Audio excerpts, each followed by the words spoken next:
Hello students, एक बार फिर से आपका इस फिजिक्स की क्लास में मैं ब्रजेश यादव वेलकम करता हूँ। तो आज का हमारा जो टॉपिक है वो कल से ही रिलेटेड है, जो अपन ने कल बात की थी टॉर्क की। Torque in uniform electric field at a electric dipole.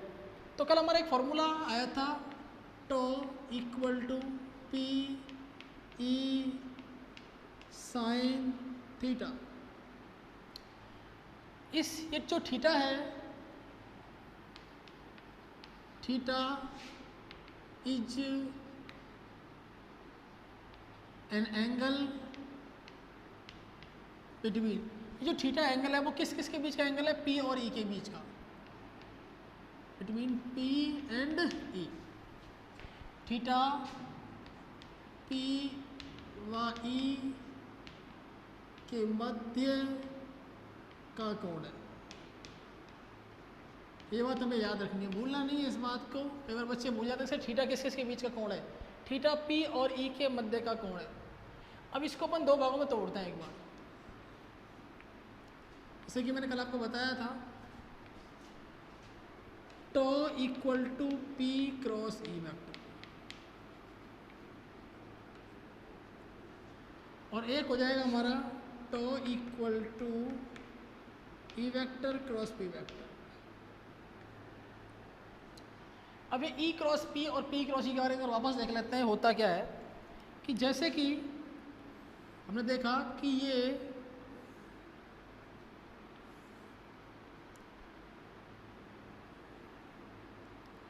यहाँ हमने रखा एक चार्ज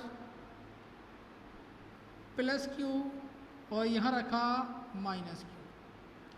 इस प्लस क्यू पर इलेक्ट्रिक फील्ड की डायरेक्शनल फोर्स लगेगा F equal to Q E, और इस माइनस चार्ज पर इलेक्ट्रिक फील्ड की डायरेक्शन ये वाली है, और इसके अपोजिट में फोर्स लगेगा इसके ऊपर, तो ये हो जाएगा F equal to minus Q E. Last class में मैंने डिस्कस किया था इसके बारे में कि here F direction of force is opposite to the direction of electric field. Here direction of force in the direction of electric field. अब बात ये आप देख रहे हो minus Q to plus Q, this is a direction of electric dipole movement. Electric dipole movement की direction होती है माइनस से प्लस क्यू, और इसको मैंने नाम दिया था, आपको याद हो तो 2D। तो अपन कह सकते हैं दिस इज ए पी और दिस इज ए ई, ये पी और ये ई। तो अब देखो इसके बारे में वापस बात करते हैं अपन एक बात जानते हैं, एक होता है एंटी क्लॉकवाइज, एक होता है क्लॉकवाइज। देखो अगर कोई एरो होता है, एरो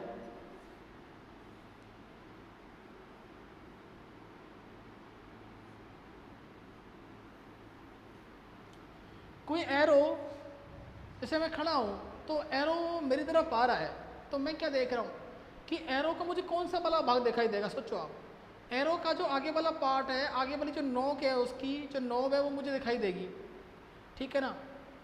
तो आप मुझे बताओ कि वो अंदर आ रहा है या बाहर आ रहा है, कैसे पता लगेगा? तो वो कहीं से बाहर ही आ रहा होगा, कहीं से एक एरो बाहर आ रहा है। तो जब भी अपन को नोब दिखती है, ये जो नोब दिखती है, मतलब हम बात करते हैं डॉट की। किसकी बात करते हैं? डॉट की, ठीक है ना। तो डॉट में क्या होता है? बाहर के लिए आता है। किसके लिए आता है? बाहर के लिए आता है, आउटवर्ड। चलो ठीक है, मान लिया एक एरो ऐसे आया, आते हुए इस बोर्ड में ऐसे घुस गया, बोर्ड में ऐसे जाएगा एरो, तो अब कौन सा वाला भाग दिखाई देगा एरो का? बोर्ड में जो एरो था वो घुस गया आधा, अब आपको कौन सा वाला पार्ट दिखाई देगा? पीछे वाला। और पीछे वाला कैसा होता है? एज ए क्रॉस होता है।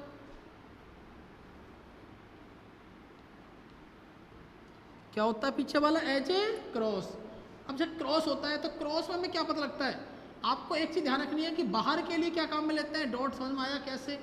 और क्रॉस कहाँ के लिए लेते हैं? अंदर के लिए।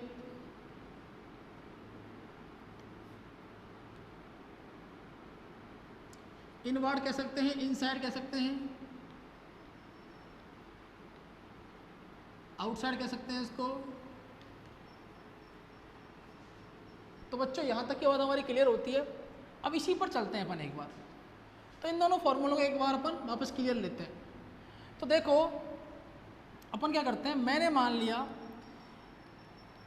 ये हमारे पास एक डाइपोल है -q + q और ये इलेक्ट्रिक फील्ड है। अब आप देखो हम कहाँ से कहाँ जाना चाहते हैं। यहाँ देखो ये लिखा हुआ है P to E, मतलब P से गए अपन E पर, और यहाँ लिखा हुआ है E to P। ये दोनों फॉर्मूले अलग अलग है, एक ही फॉर्मूला नहीं है, इसमें डायरेक्शन का बहुत बड़ा रोल होता है, ध्यान देना। तो ये हमारे पास P रखा हुआ है। अब ये जो P है आप अपना राइट हैंड लें, राइट हैंड, ठीक है ना, आपको लग रहा होगा मेरा लेफ्ट हैंड है, राइट हैंड है। सबसे पहले अपन क्या करना है, अपने पास दो चीज़ें, एक P और एक E और P। तो फर्स्ट ऑफ ऑल ये होती है हमारी पाम, इसको हथेली बोलते हैं, और ये होती है फिंगर, टर्निंग फिंगर बोलते हैं, राउंडिंग फिंगर बोल देते हैं, उंगलियां। तो मैं क्या करना है कि हमारी जो हथेली है वो कहाँ रखोगे, पहले वाले पार्ट पर रखोगे। पहला कौन सा आ रहा है, पहले क्या आ रहा है, यहाँ पर P आ रहा है, तो मैंने इसको ऐसे रखा। तुम इसको ऐसे घुमाएंगे तो बहुत लंबा एंगल हो जाएगा, देखो घूम के वापस E के साथ में देखो एंगल बहुत बड़ा हो जाएगा, ये एंगल बन रहा है ना, this is A theta in between E and P। तो इस हथेली को ऐसे रखें आप एक बार, ठीक है, रखा है मैंने ये। अच्छा हम P पर हैं, हम कहाँ जाएंगे, देखो E पर जाएंगे, ठीक है। तो तीन चीज हमारे पास में, this is A P, this is A E। Palm जो है वो P बता रहा है, जो राउंड फिंगर है वो बता रही है आपको E, direction of electric field, direction of dipole. अब देखो तीसरा वाला जो है वो थंब आपको दिख रहा है, थंब कहाँ जा रहा है आपका, इनसाइड जा रहा है, देखो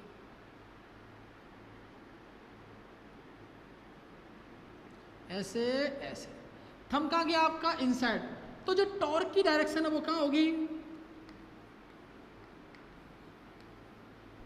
पता लगा, कहाँ होगी, इनसाइड होगी। ओके अच्छा, इनसाइड को अपन किसे लिखते हैं, क्रॉस से। तीसरी जरूरी बात, क्लॉकवाइज या एंटी क्लॉकवाइज, देखो ये देखो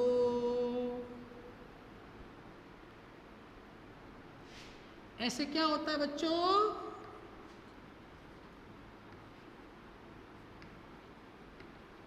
क्लॉकवाइज, दायाव्रत या दक्षिणाव्रत। तो कैसा हुआ, क्लॉकवाइज।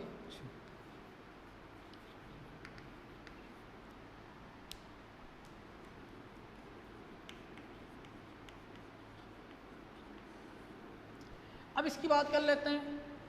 सर ये तो हो गया, अब इसको देखते हैं। इससे पहले कौन आ रहा है, E आ रहा है, तो यहाँ टॉ की डायरेक्शन आपको निकालनी है।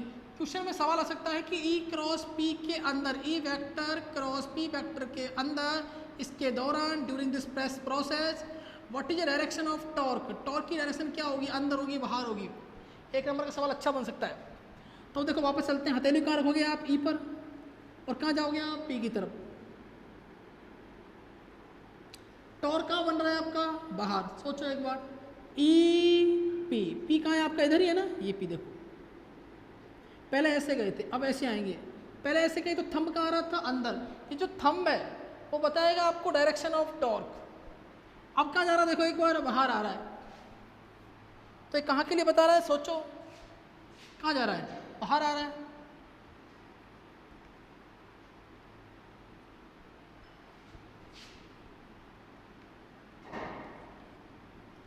आउटवर्ड, बाहर के लिए, ठीक है।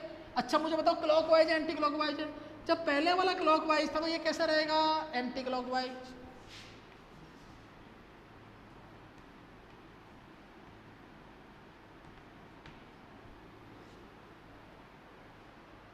तो ये पूरा आपको समझ में आ गया होगा आई थिंक, कि tau equal to P cross E, tau equal to E cross P, ये हमारा पूरा फंडा है। अब अच्छा मुझे बताओ आउटवर्ड के लिए क्या आता है, डॉट आता है।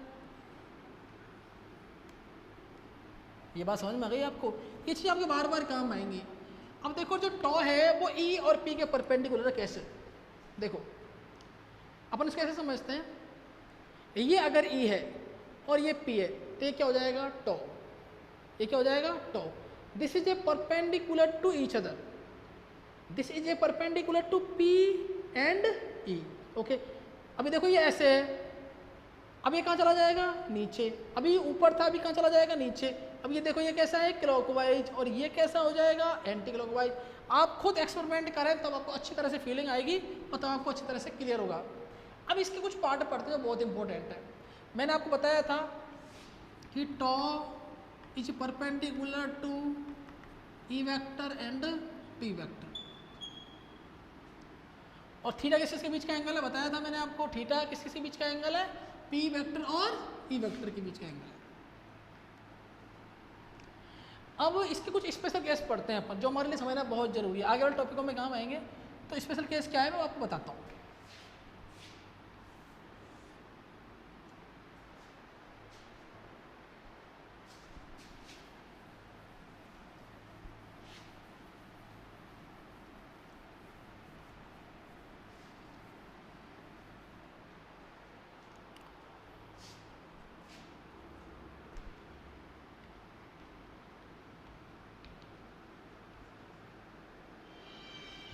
स्पेशल केस का मतलब है विशेष स्थिति।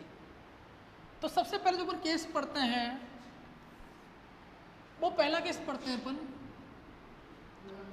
मैं ये मान लेता हूं कि ये P है और ये E है। अगर मान लो इस P की डायरेक्शन ऐसे हो जाए तो भाई अपन सोचते हैं एक बार बात को कि देखो ये अपने पास, एक मिनट,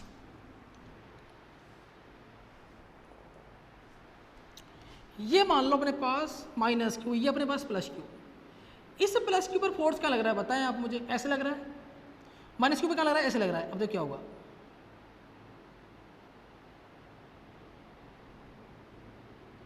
ये घूमते घूमते यहाँ आ जाएगी, मतलब प्लस यहाँ आ जाएगा और माइनस यहाँ आ जाएगा। इतनी बात क्लियर हो गई आपको। अगर इस पर फोर्स लग रहा है इन the direction of electric field, in the direction of opposite in the direction of electric field, तो ये घूमते हुए ऐसे आ जाएगी, ऐसे आ जाएगा, मतलब यहाँ आएगा प्लस, यहाँ आएगा माइनस। क्लियर सी बात है। ये जो थीटा बन रहा था धीरे धीरे थीटा कम होता जाएगा, कम होता जाएगा, कम हो जाएगा, कम हो जाएगा, कम हो जाएगा, और लास्ट में आकर जो पी की डायरेक्शन वो ई की डायरेक्शन में हो जाएगी। क्या मेरी बात क्लियर हुई आपको? तो जो बनने वाला एंगल है वो कितना हो जाएगा, 0 डिग्री हो जाएगा। उसके बारे में अपन बात करते हैं एक बार।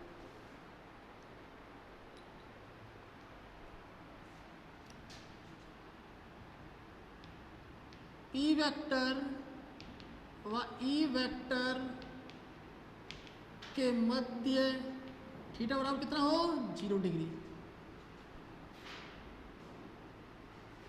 Angle between P vector and E vector is 0। Angle between P vector and E vector is 0 degree. या कह सकते हैं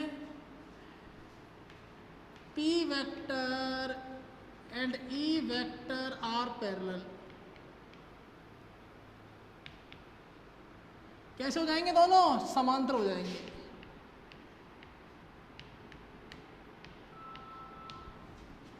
पी वेक्टर ई वेक्टर कैसे हो जाएंगे, समांतर हो जाएंगे। चलो ठीक है, पढ़ते हैं इसको। तो इसके लिए अपन एक डायग्राम बनाते हैं। अगर मान लो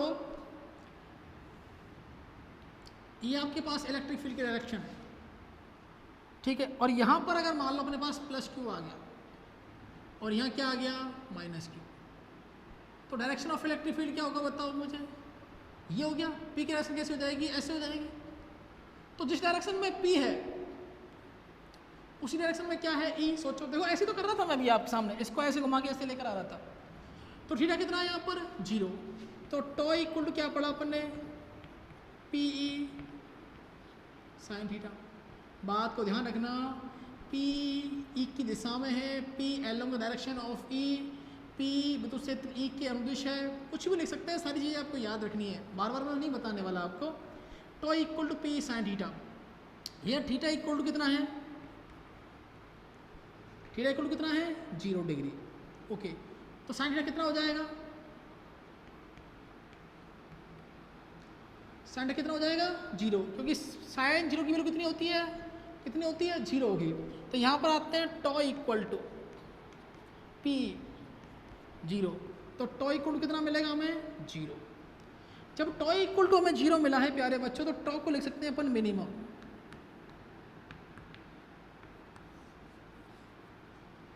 तो क्या लिख सकते हैं अपन, minimum.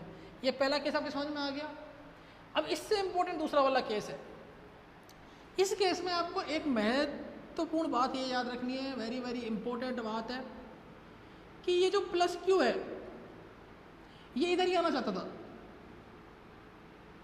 It's want to that condition, ये इस कंडीशन को पसंद करता है।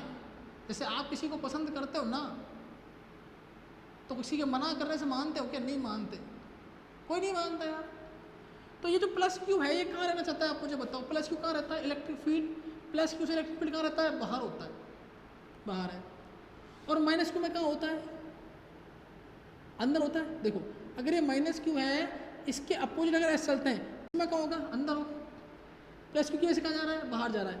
इस माइनस क्यू में कहाँ आएगा? अपोजिट में आएगा, अंदर आएगा, इधर की साइड आएगा। अब ये जो कंडीशन है इसको बोलते हैं स्टेबल।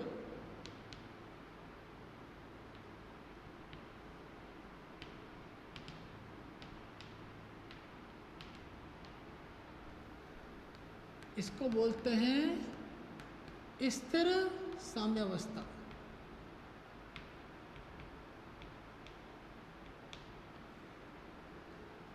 कि यहाँ के रोकन यहाँ रहना ही पसंद करता है, सिंपल सी बात है। बात समझ में आ गई? अगर मान लो इसको मैं ऐसे करता हूँ, वापस घुमा के वापस यहाँ आ जाएगा। क्लियर जी? ओके। अब इसका केस नंबर सेकंड पढ़ते हैं।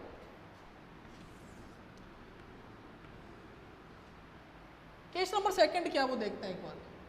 यहाँ थीटा 0 था।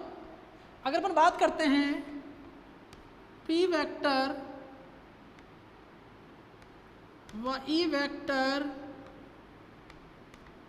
के मध्य थीटा बराबर कितना हो? 90 degree. The angle between P vector and E vector is 90 degree. Angle between P vector and E vector is 90 degree. Diagram बड़ा आसान है। ये इलेक्ट्रिक फील्ड बनाया, विद्युत क्षेत्र,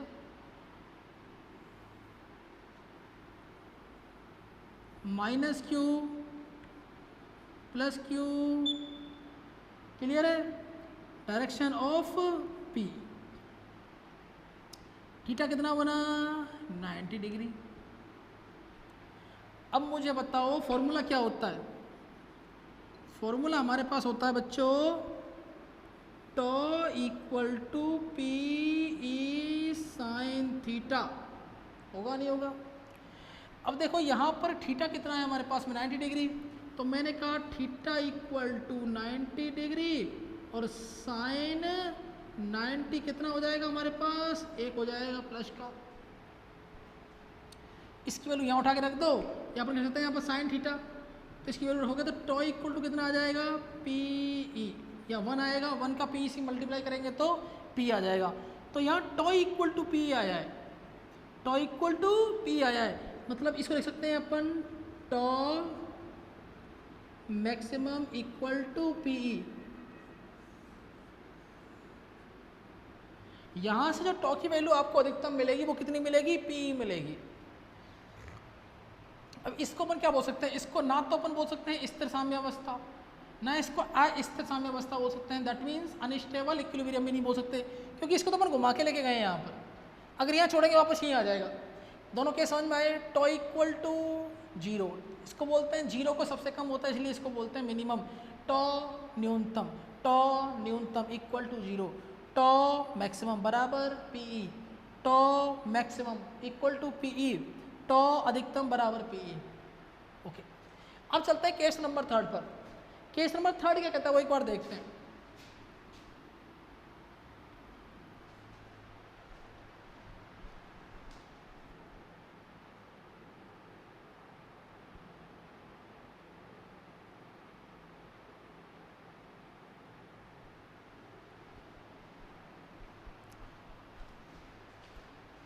केस नंबर 3 क्या कहता है कि ये डायरेक्शन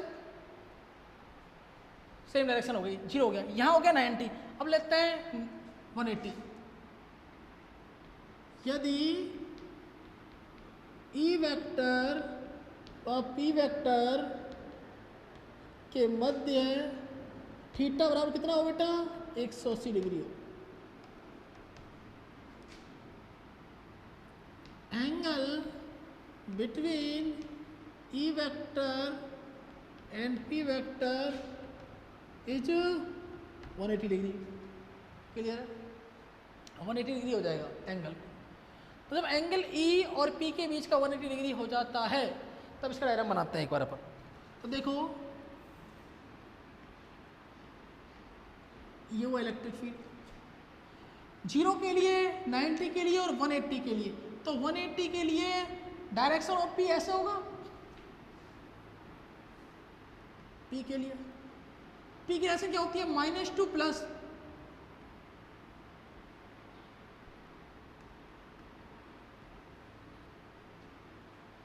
सिंपल सी बात है। तो यहां देखो this is a direction of E, this is a direction of P, this is a direction of E, this is a direction of P. Angle कितना हुआ 180। तब वल आगुण टॉर्क कितना होगा, टॉर्क कितना होगा बताओ मुझे। टॉ इक्वल टू फॉर्मूला लगाओ पी ई साइन थीटा, वापस वही थीटा कितना है 180, साइन 180 कितना होता है 0 होता है, साइन 0 पर 0 होता है, साइन 90 पे कितना होता है 1 होता है और साइन 180 पे कितना होता है 0। तो साइन थीटा इक्वल टू कितना हो जाएगा 0। तो यहाँ रख देते हैं वैल्यू, ये पूरा 0 हो जाएगा। तो टो कितना हो गया 0। तो दोनों कंडीशन देखो एक बार, यहाँ भी 0 है, यहाँ भी 0 है, लेकिन इन दोनों में डिफरेंस है। ये जो आप देख रहे हो इसको बोलते हैं स्थिर साम्यावस्था। क्या बोलते हैं? स्थिर साम्यावस्था। और थीटा इक्वल टू 180 पर tau equal to P E sine 180 degree, ये जो आप कंडीशन आपके सामने दिख रही है, इसमें जो कंडीशन है इसको बोलते हैं अनस्टेबल।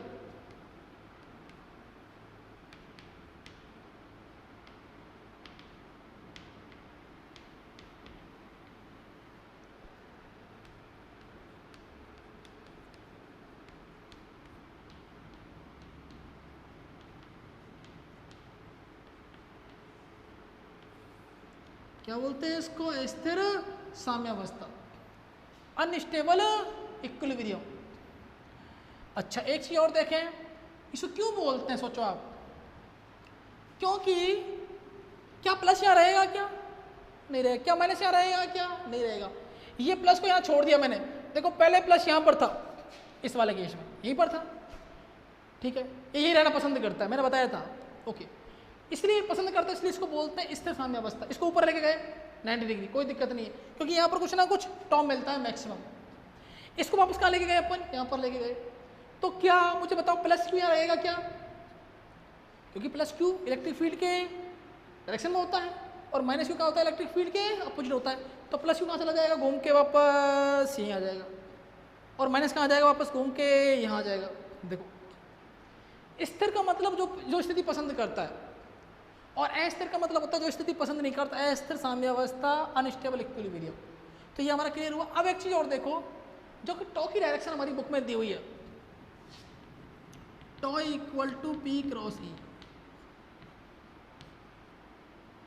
अगर ये टॉ की डायरेक्शन है, ये ई की डायरेक्शन है, ये डायरेक्शन हो जाएगी आपकी पी की डायरेक्शन। ये क्या बन जाएगा? थीटा। ऐसे भी बना हुआ है। एक तरीका और इसका बनाने का, अगर मान लो यहाँ पी हो जाए,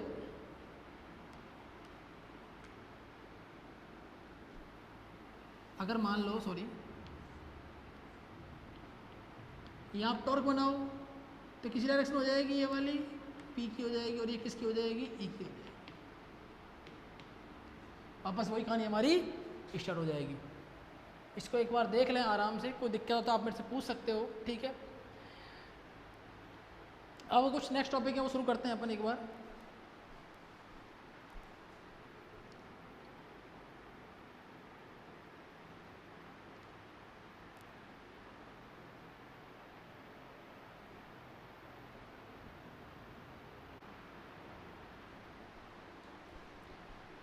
हेलो स्टूडेंट्स, तो एक बार हमारा नया टॉपिक है electric field intensity in the vector form, विद्युत क्षेत्र की तीव्रता का सदिश रूप। अपन ने जो पढ़ा था लास्ट टाइम, टॉपिक जो पढ़ा था वो पढ़ा था विद्युत बल का सदिश निरूपण। तो बिल्कुल छोटा सा टॉपिक है, ज़्यादा बड़ा नहीं है, 2 नंबर में आ सकता है, पूछ सकता है। तो सबसे पहले मैं डायग्राम के बारे में आपको बता देता हूँ। ये एक्स एक्सिस और ये वाई और ये जेड एक्सिस, ये मूल बिंदु ओरिजिन। यहाँ से एक पोजीशन वेक्टर लिया है अपन ने ए पॉइंट तक r1 वेक्टर, एक बी पॉइंट तक r2 वेक्टर। ए पॉइंट पर जो रखा हुआ है वो रखा हुआ है सोर्स चार्ज स्रोत आवेश प्लस क्यू, बी पर जो रखा हुआ है वो रखा हुआ है प्लस क्यू नॉट। मतलब कहने का ये है हमारे पास कौन सा परीक्षण आवेश, टेस्ट चार्ज। इन दोनों के बीच में आपने कूलम बल्ला जो पढ़ा था वो एक बार देख लेना, नहीं देखा है तो लास्ट वीडियो में वो आपको मिल जाएगा। तो ये डायरेक्शन जो है वो है R21 की, ये रहेगी R12 की, ये है फोर्स F21। इसके साथ मैंने इलेक्ट्रिक फील्ड भी लिखा हुआ है F21, that means force of B due to A। इसको 2 मान लेते हैं, इसको 1 मान लेते हैं तो आ जाएगा F21, और इसको मानेंगे 1, इसको मानेंगे 2, तो ये हो जाएगा वही चीज़ है F12। इसी तरह E12 हो जाएगा, इसी तरह यहाँ पर हो जाएगा E21। दोनों के बीच की डिस्टेंस है वो कितनी है, R21। चलो शुरू करते हैं। ये लिखा हुआ है अपन ने a point charge plus q are placed, एक पॉइंट क्यू चार्ज वो प्लेस है एट ए पॉइंट, कहाँ पर है, ए पॉइंट पर। इसको क्या बोला है अपन ने, ओ ए, इसे R1 वेक्टर। प्लस क्यू आवेश बिंदु ए पर स्थित है, अतः ओ ए वेक्टर बराबर R1 वेक्टर। सेकंड लिखा है अपन को, देखो कैलकुलेट, कहाँ फाइंड करनी है इलेक्ट्रिक फील्ड, यहाँ फाइंड करनी है। आपको याद हो तो प्लस क्यू की वजह से अपन ने स्मॉल आर डिस्टेंस पे चार्ज रखा हुआ था प्लस क्यू नॉट, और यहाँ पर इलेक्ट्रिक फील्ड विद्युत क्षेत्र निकाला था E = KQ/R²। याद है थोड़ा सा, तो वही बात यहाँ पर है। Calculate electric field intensity at point B, यहाँ निकालना है। तो ये डिस्टेंस कितनी है, देखो एक बार, OB कितना है, OB वेक्टर = R2 वेक्टर। विद्युत V पर विद्युत क्षेत्र की तीव्रता की दिशा, विद्युत क्षेत्र तीव्रता ज्ञात करनी है, that means OB = R2 vector. ये मैंने बता दिया। अब देखो ये कितना है, this is A, this is A B, that means this is A B vector. कितना है, R21। R21 कैसे निकाला मैंने, R2 - R1, सिंपल सी बात है, अपन निकाल सकते हैं। पहले बताया मैंने, ये R1 हो गया, ये हो गया R21, और ये कैसा हो गया आपका R2। तो इसको उधर ले जाऊंगा तो R21 कितना हो जाएगा, R2 - R1। चलें, अब इसको डेरिवेशन को फटाफट अपन खत्म करते हैं। अब अपन पढ़ते हैं from Coulomb's law,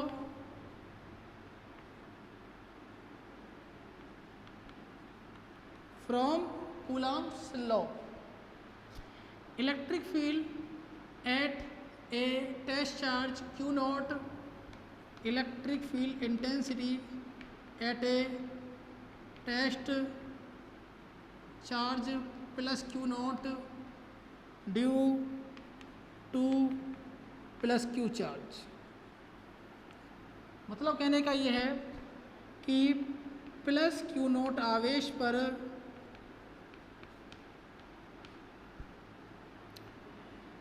electric field intensity test charge plus Q naught due to plus Q charge, plus Q naught आवेश पर प्लस क्यू के कारण। अच्छा, पहले अपन बल निकाल लेते हैं, ऐसा करते हैं। Coulomb's law, electric force, a test charge Q naught due to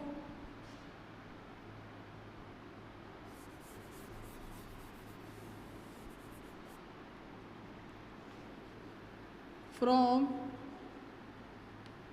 Coulomb's law, force between Q naught and plus Q।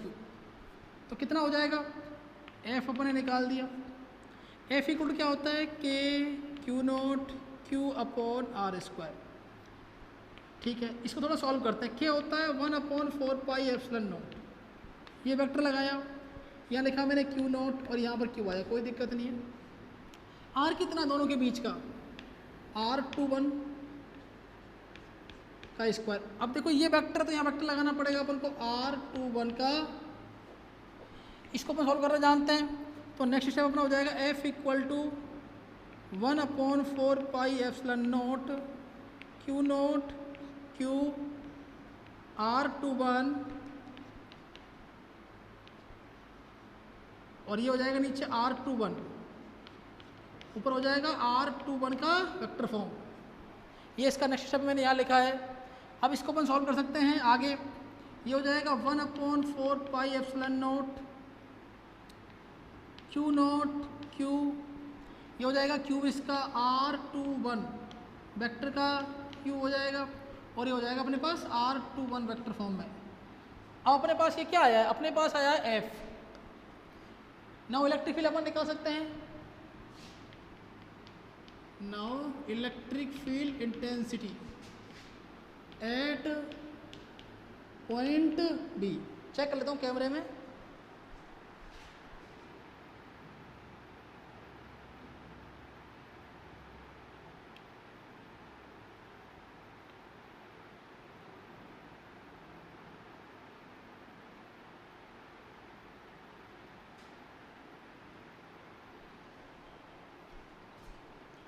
Eight point B, इस B पर देखते हैं इलेक्ट्रिक फील्ड कितना आता है।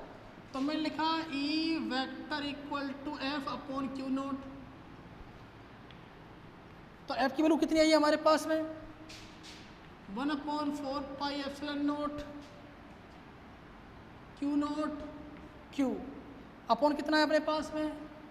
R21। ये लगाया मैंने वेक्टर, इसका हो गया मैग्नीट्यूड और ये हो गया Q, ऊपर आ जाएगा R21 वेक्टर। अब नीचे क्या देखो, ये तो पूरी वेव की वैल्यू हो गई। अब क्या लिखते हैं अपन नीचे? Q नोट 1/Q नोट, इससे ये cancel. That means E vector हमारे सामने आएगा 1/4 pi epsilon naught Q R21 कितना हो जाएगा? R2 minus R1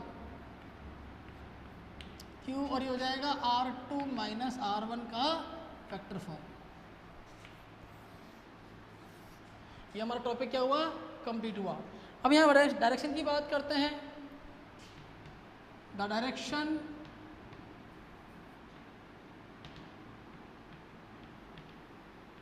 of electric field